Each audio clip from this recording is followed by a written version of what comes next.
अस्सलाम वालेकुम व्यूअर्स, कैसे हैं आप सब। मैं बिल्कुल ठीक और उम्मीद करती हूँ कि आप भी ठीक होंगे। आज मैं आप लोगों के साथ ना अपनी मंथली जो ग्रॉसरी है ना वो शेयर कर रही हूँ। उसको मैं किस तरह अरेंज करती हूँ और किस तरह रखती हूँ। तो बहुत ही सिंपल तरीका है, बहुत ही ईजी से हर कोई अपने हिसाब किताब से ही ना अपनी सेट करता है। तो मैं आप लोगों के साथ अपनी शेयर कर रही हूँ रूटीन कि मैं किस तरह सेट करती हूँ। क्योंकि मेरे पास ना मेरे पास सिर्फ एक ही कमरा है ना, तो कोई अलहदा से सेपरेट किचन नहीं है, उसको अलहदा से कुछ भी ऐसा नहीं है कि ना मैं उसमें अरेंज करके रखूँ। तो फिर मुझे उसके हिसाब से ही ना अपनी सारी जो ग्रॉसरी वगैरह है ना वो सेट करनी होती है। तो अभी मैं ना सारा कुछ निकाल के ना, तो पहले मैंने लिस्ट के साथ ना उसको बिल्कुल चेकआउट किया है कि जो जो चीज़ें मैंने लिखी थी हैं। फिर उसके बाद जो है ना, तो मैंने जो एक्स्ट्रा डब्बे वगैरह होते हैं वो निकाले हैं जिसमें ना मैं रखती हूँ। तो पहले जो मेरे पास है ना, जैसे नमक मिर्चें और हल्दी वगैरह जो बेसिक में मसाले होते हैं ना, तो वो मैं जो डेली रूटीन का है ना ये मसालों वाला डब्बा ना पहले मैं इसमें डाल लेती हूँ। इसमें डाल लूँगी, बाकी जो थोड़े थोड़े बचेंगे ना फिर मैं उनको अलग रख लूँगी।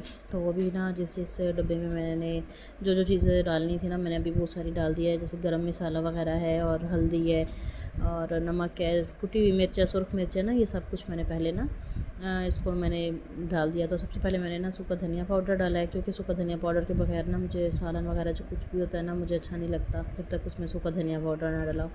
तो इसलिए मैंने सबसे पहले ना सूखा धनिया पाउडर इसमें डाला है डब्बे में। और उसके बाद जो है ना इसमें मैंने नमक वगैरह जो है, बाकी जो मुझे चीज़ें हैं ना वो मैंने सारा कुछ रखी हैं। तो ये तेज़पात वैसे तो मैं अलहदा इनको रखती हूँ, और काफ़ी बड़े बड़े इसके पत्ते थे, इनको मैंने थोड़ा सा ना तोड़ लिया क्योंकि मेरे डब्बे में आ नहीं रहे थे। गरम मसाला कुछ पहले का भी रखा हुआ था, तो कुछ जो है वो मैंने इसमें डब्बे में डाल दिया, और बाकी जो मेरे पास बचा था ना उसको मैंने अलग डब्बे में डाल के ना वो मैंने रख दिया था। इस तरह से मैंने पहले ये वाले जो थे काम ये सारा कर लिए। अच्छा, आप लोग अगर मेरे चैनल पर न्यू हैं तो मेरे चैनल को जल्दी से सब्सक्राइब कर लें, वीडियो को लाइक एंड शेयर कर लें, और स्पेशली बेल आइकन को भी प्रेस कर लें ताकि आने वाली जो वीडियोस होती हैं ना उनकी नोटिफिकेशन पहले आप लोगों को मिल जाया करें। तो बस अभी मैंने डब्बों में ना मसाले वगैरह डाल के इसमें मैंने इनकी चम्मच वगैरह जो थी वो रख दी हैं, और हल्दी वाले डब्बे में मैंने हल्दी भी डाल दी है। अच्छा, मेरे पास ना जो बाकी दूसरे डब्बे हैं ना, ये ना से हम ग्रॉसरी में अचार वगैरह मंगवाते हैं ना, कभी छोटा डब्बा आ जाता है हाफ़ के जी वाला, कभी 1 kg वाला।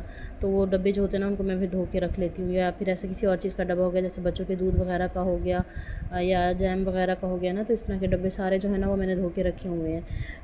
इनमें ना मैं बाकी जो मिसाले वगैरह होते हैं ना वो मैं डाल लेती हूँ। इससे ये है कि आपके पास ना एक बचत भी हो जाती है, और आपके जो डब्बे वगैरह हैं ना ये ज़ाया भी नहीं होते। ये बहुत अच्छा तरीका है कि आपके पास अगर कोई डब्बे वगैरह इस तरह बचते हैं ना तो आप उनको अपने पास रख लें, धो के रख लें, और खुश करके ना फिर आप उनमें एक्स्ट्रा जो मिसाले वगैरह होते हैं ना, एक्स्ट्रा चीज़ें होती हैं ना, आप वो उसमें डाल लें। तो बस अभी इसको मैंने सेट किया है, ठीक है। और इसके बाद जो है ना बाकी की जो चीज़ें हैं ना वो मैं रखूँगी। अच्छा, मिर्चें डालते हुए ना तो मुझे जितनी छींकें लगती हैं ना ये तो ना मुझे ही पता है कि कितनी लगती हैं। और अभी इस वाले डब्बे में ना, दूसरे डब्बे में हल्दी चली गई थी, तो मैं ना उसको निकाल रही थी क्योंकि वो फिर मिक्स हो जाएगी। तो बस इनको सबको फाइनल करके और बाकी जो एक्स्ट्रा थे वो मैंने डब्बों में डाल लिए हैं, और डब्बों में डालने के बाद जो है ना बाकी मैंने सरफ़ लिया है, और शैम्पू वगैरह होता है, साबुन होता है, बच्चों के नूडल्स होते हैं, इनकी मैक्रोनी वगैरह होती है, क्योंकि ये तो हमारे पास ना लाजमी ऑप्शन है कि हम ना लाजमी ही लेते हैं।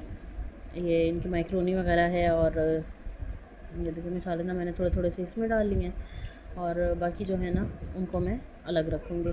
अच्छा, इसमें ना ये है छोटी इलायची और सौंफ वगैरह है, ये मैंने ना इसी तरह से ही रख लिए हैं। इनको मैंने अलग खोल के नहीं रखा, ये वैसे मैं एक डब्बे में रख लेती हूँ तो मुझे पता होता है कि इस डब्बे में मेरे पास ना सौंफ और इलायची पड़ा है। बाकी ना मैंने जो थे ना दालें वगैरह थी और ये सब कुछ ये मैंने अलग डब्बों में डाल दिए। अच्छा, अब देखिए मेरे पास ना सारे अचार वाले डब्बे हैं। तो चने की दाल वगैरह जो है वो मैं 1 किलो लेती हूँ, और इसी तरह चने हो गए, लोबिया हो गए, मूंग की दाल हो गई, और बाकी जो दालें हैं वो मैं आधा आधा किलो लेती हूँ। अच्छा, बाकी जो मेरे पास एक्स्ट्रा बच जाता है ना, ऑयल वगैरह हो गया, घी वगैरह हो गया, उन सबको ना मैं इस तरह के ना मैंने अपनी 2 बाल्टियाँ वगैरह ली हुई हैं, ये ना मैं उनमें रख लेती हूँ। उनमें डाल के ना तो उससे ये होता है कि एक तो इनको चूंटियाँ वगैरह नहीं आती, दूसरा ना बच्चों की पहुंच से ना थोड़ा दूर रहती हैं।